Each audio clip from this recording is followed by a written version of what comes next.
Chapter 21. The Road. Sky and Jesse drove for 2 hours without seeing another living human, sick or not. Occasionally an empty vehicle sat stalled on the country road, and Sky would need to veer around it to continue. At one point, they came across a car turned upright on its side. It seemed to teeter every so often as it sat there in the middle of the road.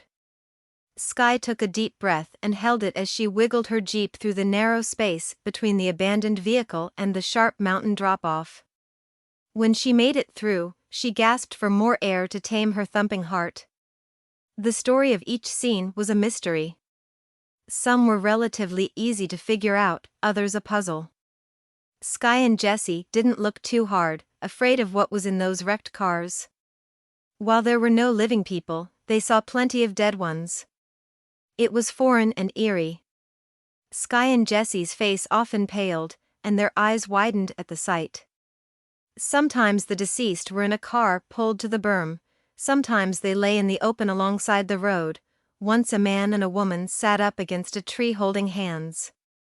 In most cases, their blackened bodies showed signs of decay, some bloated, some beyond that.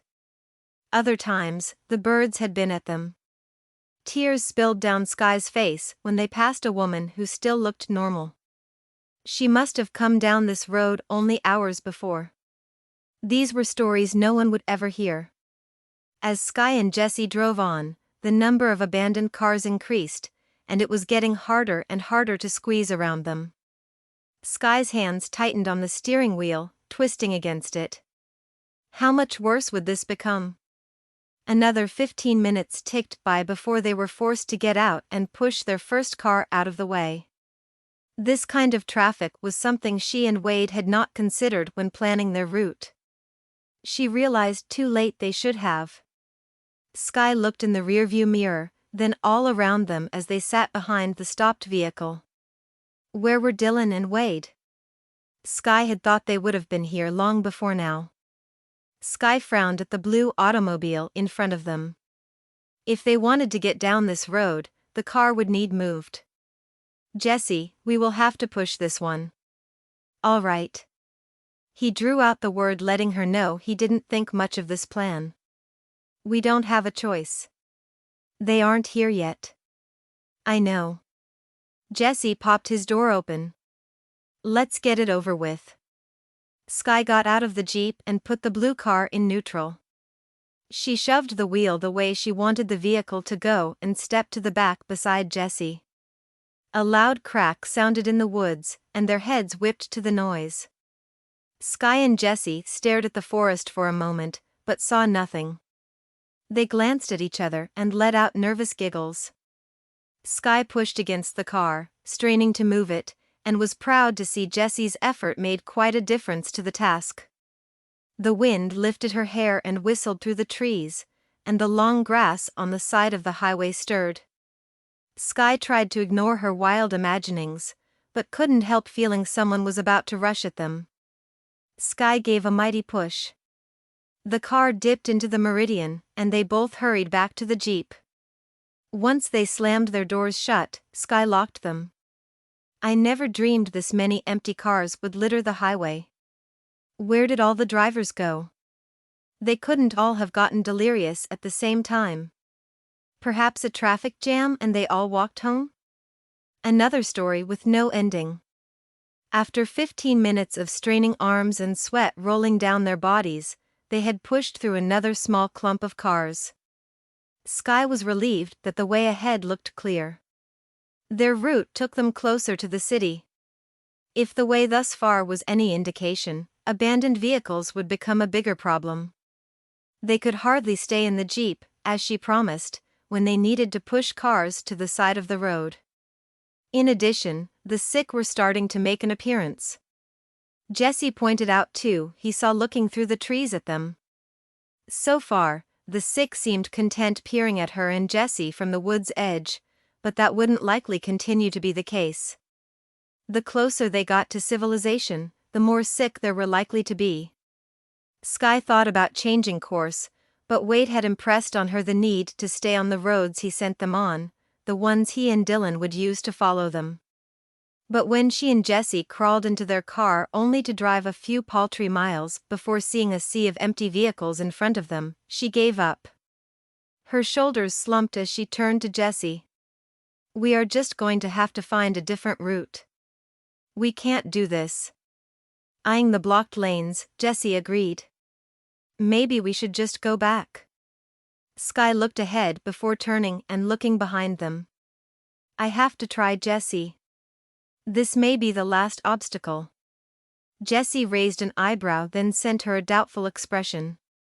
Sky bit the inside of her lip. They had hours to go yet. The snarled traffic made them vulnerable to a lot of potential problems. Jesse had reason to be concerned. "If we have one more major problem, we will turn around. Okay?" "Okay." Sky tipped her head to the right side of the road. "Look." Off that side of the highway was an empty tree-lined street. "If we can move these 3 vehicles, we can get there." Sky pointed to the 3 cars, then the narrow lane. Jesse stopped chugging his bottle of water long enough to give her an enthusiastic nod and continued drinking. "I have to lay this map out. You keep an eye out for the sick, okay?"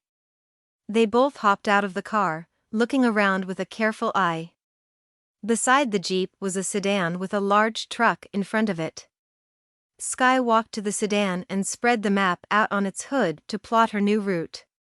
She leaned over it, propping her chin on her elbows. "Jesse, we will have to think about a way to let Wade and Dylan know we changed our course." "Yeah, I was thinking." "Why, hello cutie. Look at you." A voice called out from behind her. Sky whipped around, her fingers curving around her knife at her waist, and her heart in overdrive. Beside her, Jesse's water bottle made a cracking splat as it hit the pavement, and his hand moved to his blade. She shot a glance at the boy.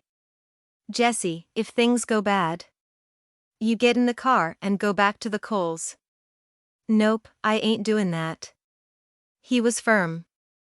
There was no hesitation. "Jesse. Don't argue with me, not now," she whispered. "This is how Dylan feels when I don't listen to him." "Well, just tellin' ya up front, I ain't gonna do that." The man called out again. "Don't be worried now, beautiful. We can see you are in need of some assistance, and we are able to provide that for you." Sky didn't want to assume the worst of people, but being careful meant staying alive. That was the case well before this outbreak. "Who is we?" she asked as her shaking hand tightened on her knife hilt. "Me and my buddies here." He pointed to his right. A second man came out from behind a truck. He said, "Buddies? Where's the other one?" She gulped as she quickly scanned the area but didn't see the third man. She pulsed with tension. "We need to get back in the car." Sky's voice quaked as badly as her hands as she spoke. "We don't need any help. We're fine. Thank you." To Jesse, she whispered, "Back up and get in the car." She took one slow step back, then a second. The 2 men in front of her matched her pace. The talkative one continually tried to reassure her. "I know this must be kind of frightening for you, but we aren't bad guys, honey. Just trying to find survivors, is all." His voice was so smooth and reassuring that she actually might have believed him if his speech wasn't peppered with cuties, beautifuls, and honeys. A third and a fourth step back. Sky was making headway, but the men's more substantial strides meant they gained on her. She threw a glance at Jesse and saw he was at his door. She gave him a nod to get in the car. For her, there was no choice but to run the last few steps to the door. Sky's vision swirled as she turned, her entire focus on the driver's door of the Jeep. The crunch of shoes on loose gravel sounded on her right. Sky reached the car door and flung it open. As she stepped toward the seat, a large, meaty hand clamped on her shoulder like an iron vice.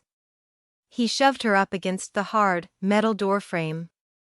Her face numbed for a moment when it smashed against the car. It was him, the third man. She put her hands to the smooth metal of the vehicle and pushed, but he refused to let her up. With little effort, he pulled her knife from its sheath and tossed it to the ground. Sky's heart dropped as it clattered on the pavement. Sky continued to fight, clawing at his arm. The big man had a long reach, was too far away for her to do anything else. He took hold of the solid Jeep door and slammed it against her back and legs. Pain flared up and down Sky's body. She screamed and frantically pushed at the car again. If only he would come closer, but he knew what he was doing. He waited a moment before opening the door and crashing it into her again. This time, he held the door tight, chuckling in Sky's ear as she shuddered and gasped in pain. She could smell his sour breath as it moved across her face. Sky's arms and legs rotated between numbness and agony. Each cycle grew worse as the large man pushed himself against the door, adding more and more of his weight to it.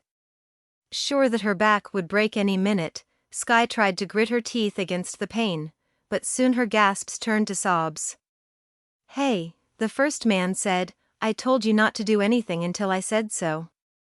Let her go." The big man released her body from the trap he'd made. Sky tumbled to the ground and lay quivering.